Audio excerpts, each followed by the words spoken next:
Hiya, my name's Alan Doney and I've been asked to talk to you about GPS watches, satellite watches as they're known, and that is the Forerunner 110 from Garmin.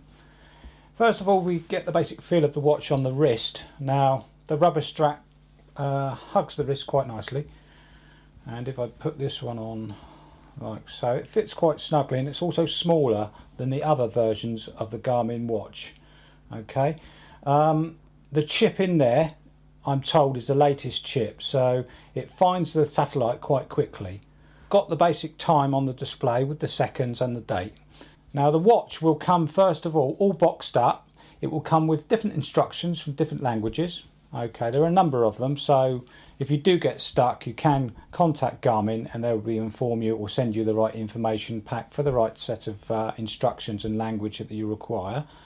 Okay, now I just want to make it clear, any misinformation that I do give is not down to Garmin, that would be down to myself, and obviously I'm not perfect, so just bear with me on this.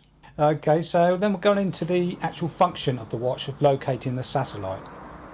So if we load up now, and it finds the satellites pretty quickly in about 30 to 60 seconds depending where you are and depending if you're in an area that will find the satellite quickly. Okay, it's just logging in there now. The stopwatch display is quite self-explanatory. You'll pick up the hours, minutes and seconds in the middle of the watch, and then above the hours, minutes and seconds are the distance you're running, the distance you've just run, and also underneath it's got a pacer. Now that will pick up on the last pace of the last split that you're timing. You want to push the start and stop button, obviously, to start, and then when you come back from your run you press the stop button. Okay, this will record your outward journey and your inward journey all together, all in one, and any lap resets. That means if you get to a particular point or a lamp post, you want to check the time, you want to stop, you can press a lap reset. That will also record the information. When you come back from your run, you can plug the USB cable back into the computer, and then it would download all the information of where you've been. The satellite should track you, and it will give you a little map. And it will also give you an undulation chart, as I call it. Also, the information will show your split times. There might be manual split times when you press the lap reset, or indeed you can set the timer automatically to beep I do it every half mile. So when you do download the information on the PC, it will come out with a readout of every half mile split that you've done. You can also look at the watch periodically in the half mile split when it beeps and see, you know, what sort of pace you're running at. Okay, now a satellite and GPS system themselves will try and find where you are, but it uses a number of satellites. Now it doesn't like you twisting and turning, going around in a circle all the time, so it's not 100% accurate.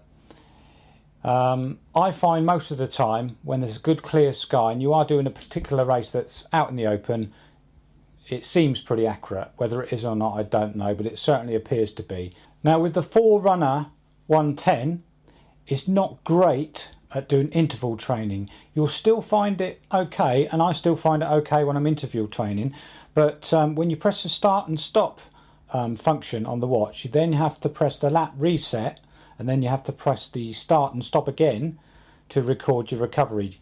Now you might be able to estimate your recovery time now. I mean, experienced runners will be able to do this anyway, but certainly it's okay for interval work, but not brilliant. Now the latest model, I'm told the 205 version, has an interval training session built within. I'm not sure what that is. I haven't looked at that watch at the moment. There are other things that you can buy for the watch, particularly as a good idea, as a bike mount. Now the bike mount will retail at Amazon at around about £5 to £6, and what you do, you mount it on your bike, and then you can use it in the same way, so it will track you. I've done this on my bike as well. It will track you, and anywhere you go, and it is particularly accurate because you're on a road, and you're normally on an open road when you're on the bike, and it will measure the distance in the same way, and it will give you your pace, and it will also give you your distance at the top of the watch as well. Okay, I would use it with an actual bike cadence monitor that you're using at the moment, or you can buy a particular one that you can use for a bike from Garmin. I check on the website about that one. I've got no information of that one here. Now the watch can be used in the dark. Just push the light and you'll be able to see it. I mean, I run by the street lights anyway, so I'm able to see the display as I'm running along.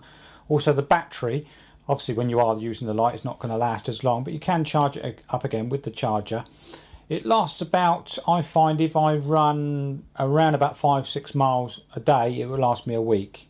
Longer, it may last longer than that. It depends how you use the actual watch and the functions.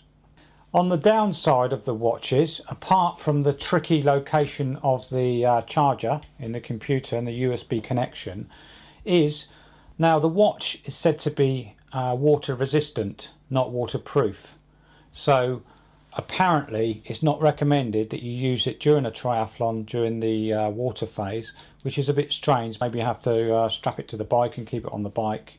I don't know, but it does seem strange that it's not waterproofed, as the other watches are, as the Casio watches are. If you want to know about price, currently the Forerunner 110 on current date of November 2010 is £119. Now that's a good price for what it actually does. Okay, these prices may tumble down further if you wanted to wait further, or indeed buy a newer model, something that does a little bit more perhaps. Okay, this particular 110, you'll notice this one doesn't come with a heart rate monitor.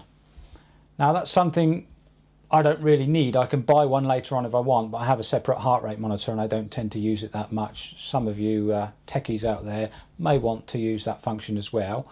Now that comes at a further price of about £55 to £60, or you can buy the next version up of that particular model. This one is the unisex model. Okay, there are cheaper Garmin versions. There is a non-GPS watch called the Forerunner 60, and that uses a foot pod. So with a foot pod, it works kind of like the cadence of a bike. So you'd set your cycle up and you'd use a magnet which would set the cadence of the wheel.